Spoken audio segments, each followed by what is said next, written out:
Goeiemôre almal, wees gegroet in die wonderlike naam van Jesus op hierdie geseënde maandagoggend en baie dankie dat ek die voorreg het om vir julle te kan bedien met 'n stukkie sielskos vandag.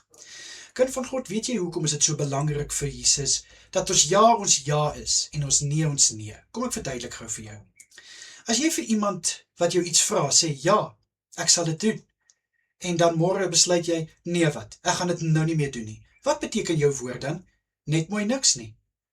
Maar as jy vir iemand sê, nee, ek gaan dit nie doen nie, maar jy sê dan later, ja, ek gaan dit doen, vir iemand anderste, hoe werk dit dan? Waar is die regverdigheid?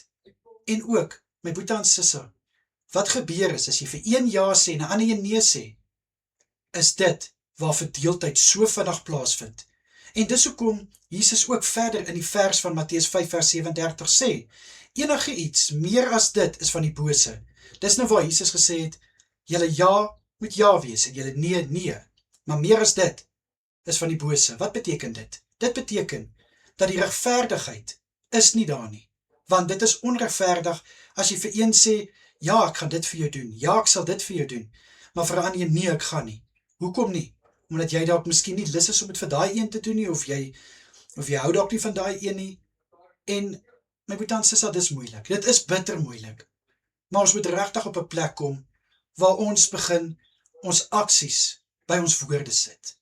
Dat jy kan nie nou ja sê en dan skielik nee nie. Dit is heeltemal verkeerd. En dis hoekom Jesus sê, enige iets meer as dit is van die bose. Want verdeeldheid is van die bose. Onregverdigheid is van die bose. Dis hoekom dit vir Jesus so belangrik is, dat ons woord hou.